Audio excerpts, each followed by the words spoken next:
The entire room went silent when the CEO looked across the table and said, with a coldness that made even the executives uncomfortable, "Men are all the same."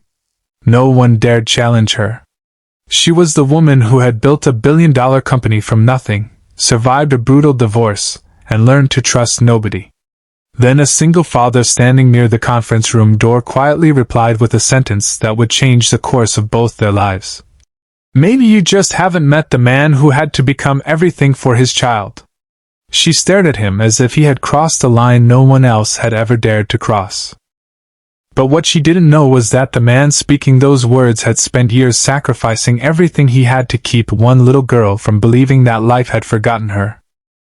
Before we continue, if you believe kindness still matters, that people deserve second chances, and that one good heart can change another, please take a moment to like this video, share it with someone who needs hope today, leave a comment, and subscribe to Kindness Speaks. Your support helps us bring more stories of courage, compassion, and unexpected second chances. The man's name was Daniel, and at 38, he had already lived through enough heartbreak to make a person twice his age bitter. He worked as a maintenance supervisor in a large corporate building downtown, a job most executives barely noticed. Every morning he arrived before sunrise, checked the elevators, inspected electrical panels, fixed leaking pipes, and made sure the building functioned perfectly before hundreds of employees walked through its doors. He wore the same dark blue work shirt almost every day, not because he liked uniforms, but because having only a few decent shirts was easier on his budget. His most important possession was a small photograph tucked inside his wallet, showing his 8-year-old daughter, Lily, smiling with 2 missing front teeth. Lily had been born with a heart condition that required regular medical appointments, expensive medication, and occasional procedures. Daniel had learned how to measure medicine, read medical reports, prepare simple meals, braid her hair badly enough to make her laugh, and sit beside her bed through nights when fear refused to let either of them sleep. He had also learned that being a father sometimes meant becoming the mother, the nurse, the teacher, the cook, the protector, and the person who smiled when you were terrified. Daniel's wife had left when Lily was 4.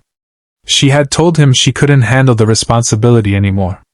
She wanted a different life, one without hospital corridors, unpaid bills, and a child who needed constant attention. Daniel never spoke badly about her in front of Lily. Whenever his daughter asked why her mother wasn't around, he simply said that some people don't know how to stay when life becomes difficult.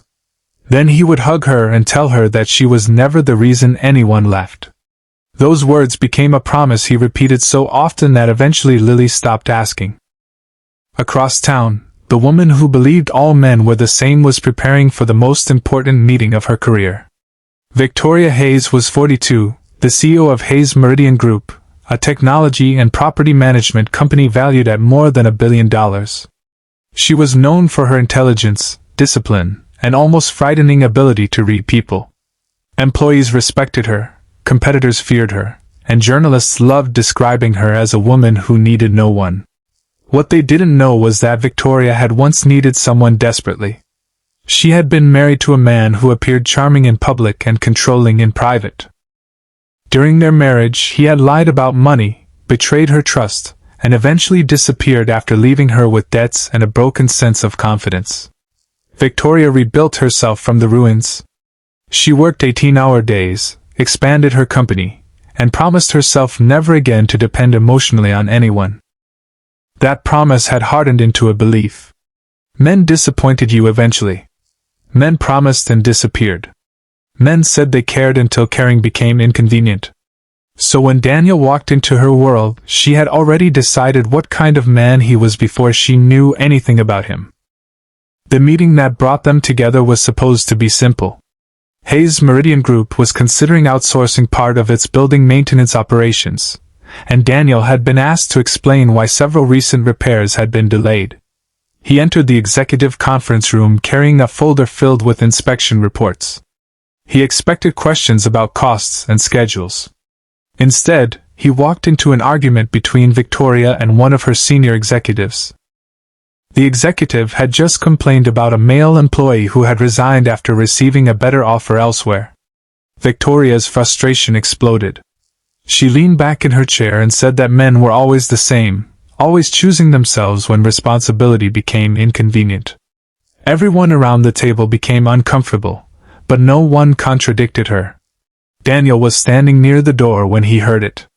He could have remained silent. It would have been safer. Instead, he looked at the CEO and calmly said that perhaps she had simply never met a man who had no choice but to stay. Every face turned toward him. Victoria's eyes narrowed. She asked him what he meant. Daniel didn't raise his voice. He didn't insult her. He simply explained that sometimes a person stayed not because staying was easy, but because someone depended on them. He said that when you have a child waiting at home, you stop asking whether life is fair and start asking what you can do next. You keep working when you're exhausted. You keep showing up when your heart is broken. You keep your promises even when nobody is watching. Victoria stared at him. Then she asked if he had children. Daniel smiled faintly and said he had a daughter. That was the end of the meeting. Or at least, Victoria thought it was. 3 days later, a storm hit the city. Rain poured so hard that streets flooded within minutes. Employees rushed to leave the building before transportation became impossible. Victoria stayed late because she had a major presentation the next morning. Around 8 that evening, the building's power system failed. Daniel was still there. He moved through the dark corridors with a flashlight, checking the electrical systems while rain hammered against the windows. When he discovered that water had entered a lower mechanical area, he immediately called for assistance. He knew the building's backup system could fail if the water reached a critical panel. Victoria, frustrated and impatient, came downstairs to see what was happening. She found Daniel soaked from the rain, kneeling beside an electrical cabinet, working carefully while water dripped from the ceiling. She asked why he was still there. Daniel simply said that people were depending on him. Then his phone rang. The expression on his face changed instantly. It was Lily's school. She had developed a fever and was feeling weak. Daniel froze for only a second. Then he began packing his tools. Victoria watched as he called a neighbor and asked if she could pick Lily up from school and take her to the clinic. His voice remained calm, but his hands were trembling. Victoria had seen powerful men panic over lost contracts. She had never seen a man panic because his little girl was sick. Daniel stayed until the electrical system was stabilized, then ran into the rain. Victoria stood alone in the hallway long after he left. Something inside her had shifted. The following morning, she discovered that Daniel had been at the hospital with Lily until nearly 3 in the morning. Yet the building was functioning perfectly, and the report on her desk was already completed. She asked herself how he had managed it. Then she learned the answer.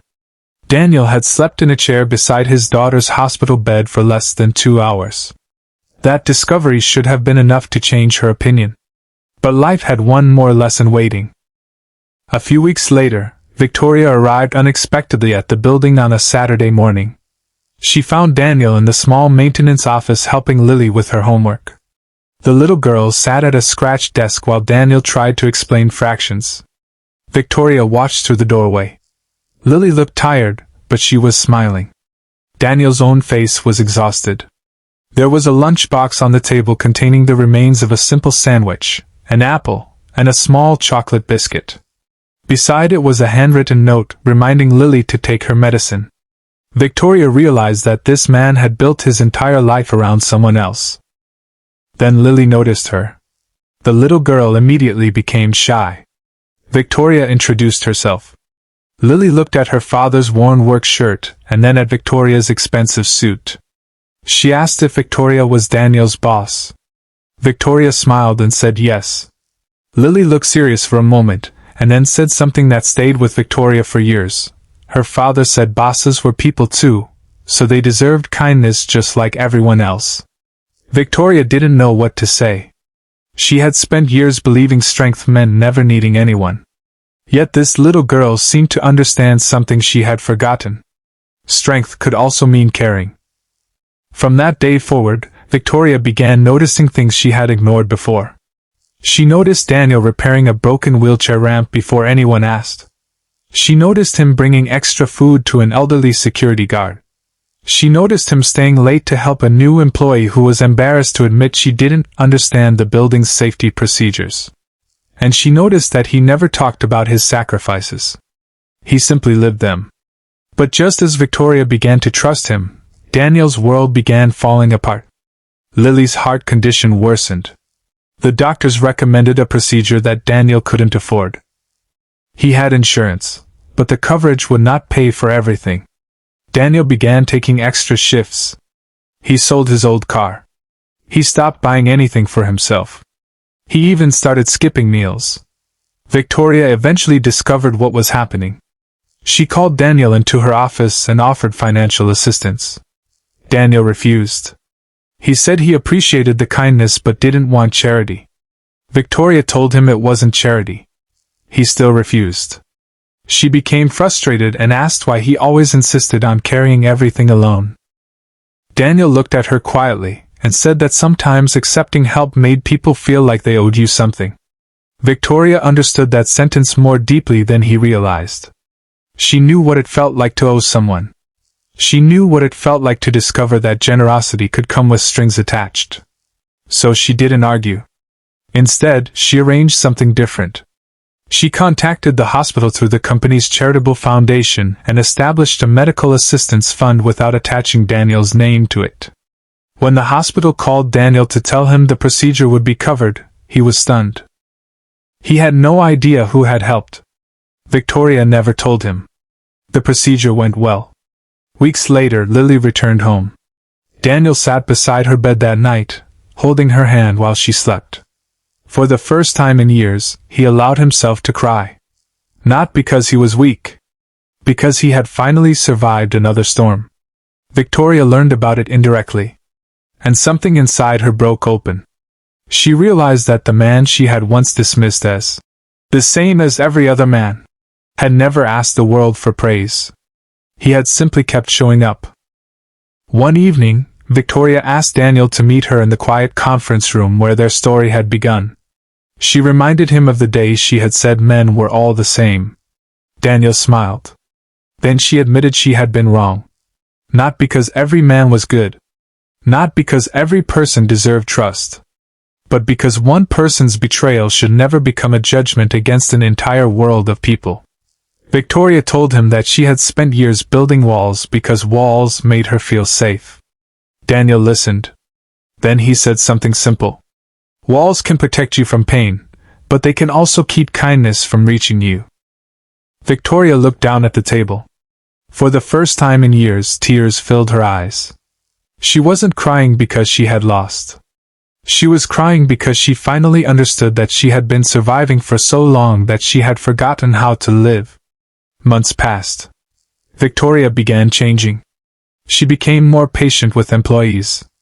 She stopped assuming people were selfish when they asked for help. She started visiting the children's hospital through the company foundation. Daniel continued working, but his life slowly became easier too.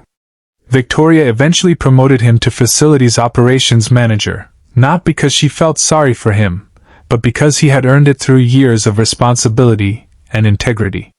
One afternoon, Lily walked into Victoria's office carrying a small handmade card. It was covered with crooked drawings of flowers and 3 people standing beneath a blue sky.